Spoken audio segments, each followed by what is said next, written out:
Cindy first noticed Charlie on a Tuesday afternoon while she was watering her hydrangeas. It didn't take much to notice Charlie. Their quiet suburban neighborhood, where most residents had lived for decades and everyone knew each other's business. Mrs. Langley, the head of the HOA, would have it no other way. There was something too polished about him. Cindy took note of his crisp linen shirt, always perfectly pressed, his imported leather shoes, spotless. He moved into the brick colonial across the street with no fanfare, just a single black SUV, making multiple trips over one weekend. At first, Cindy chalked up her unease to the cultural differences. The Russian accent he carried so effortlessly, the way he never quite seemed to deviate from formal attire even while grilling in his own backyard. She told herself she was being judgmental when she noticed his odd habits. The way he shopped at odd hours, how his house remained dark even when he was clearly home, the blacked-out car that sometimes idled in his driveway at 3 a.m. Her son Jake was the first to really interact with him. One afternoon, Cindy watched from the kitchen window as Charlie called Jake over while the boy was shooting hoops in the driveway. She saw Charlie demonstrate something with his hands, saw Jake nod seriously. That night at dinner, Jake mentioned casually that Charlie had given him advice about the older boy who'd apparently shoved him at school. His father, Isaac, was gone for around 3 years now. At times like this, she missed him.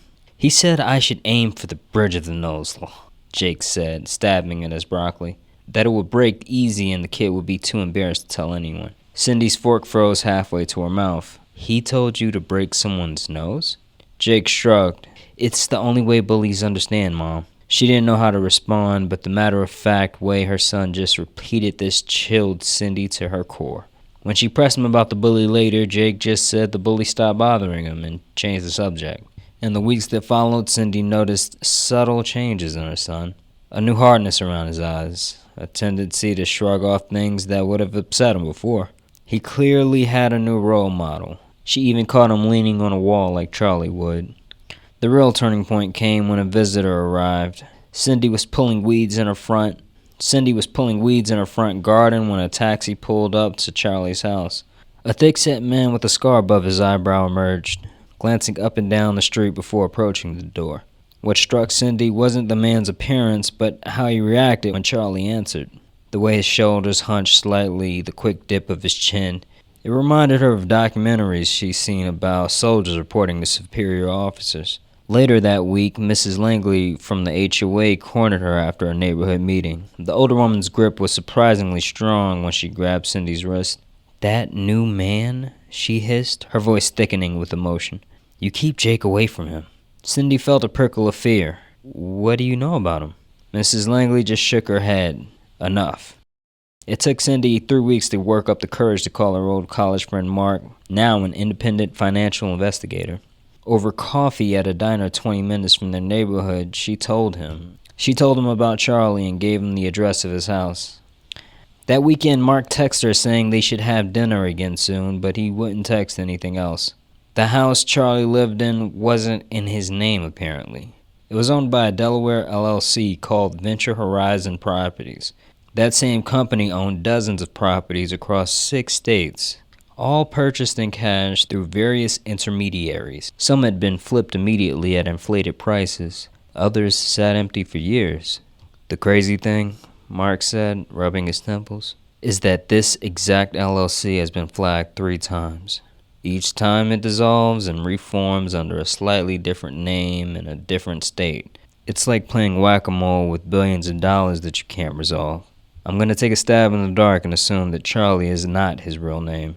Can you send me a picture of this guy? The next day, Cindy sent the picture Charlie took with Jake. Mark replied within an hour. Dinner tonight? Cindy assumed that this was urgent, but he probably didn't want to talk over the phone. She waited for him at the usual Mexican spot. He sat down and leaned in closer to whisper, "Jesus Christ, Cindy." He pulled up a news article on his phone, a grainy photo of a man leaving a Moscow courthouse. The caption identified him as a former deputy minister wanted for questioning in multiple corruption cases. This guy disappeared 2 years ago after this incident. There were rumors that he fled to the States. Over dinner, Cindy learned that the U.S. real estate market had become among the most preferred laundry for dirty money worldwide. Unlike banks, which had to report suspicious activity, real estate transactions often required no such scrutiny. The Opacity and Real Estate Ownership Index, released by Transparency International and the Anti-Corruption Data Collective, had ranked America among the worst countries for real estate money laundering, behind only well-known notorious tax havens. That night, Cindy stood at her bedroom window watching Charlie through the gap in her curtains. He was reading on his patio, a glass of amber liquid catching the sunset light, the picture of suburban tranquility. Behind her, Jake's voice made her jump. "Why are you always watching him?" She turned to find her son standing in the doorway, his expression unreadable. When had he stopped looking at her with that open, trusting gaze? "No reason, honey," she said, forcing a smile. Jake just nodded and walked away, leaving Cindy with the unsettling sense that the rot had already started to spread further than she realized.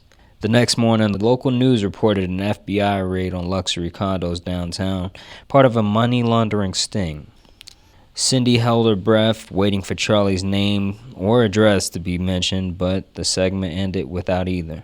As she loaded the dishwasher, she noticed Jake's notebook on the counter. Flipping it open, she saw doodles in the margin, crude drawings of wolves. Beneath them, in her son's careful handwriting, "The world belongs to those who take it." She didn't need to ask where he heard that. Outside, a moving van pulled up to a house 3 doors down. A young couple emerged, laughing as they carried a crib up the walkway. Cindy found herself wondering, were they just another young family starting out, or was their down payment coming from some offshore account? Their mortgage another line and a ledger of laundered money. Her phone buzzed with a text from Mark. "Don't do anything stupid. These guys have friends everywhere." Cindy deleted the message and went to make dinner, trying to ignore the cold weight settling in her chest. The house across the street remained dark except for a single light in the study, where she could just make out the silhouette of a man working at his desk.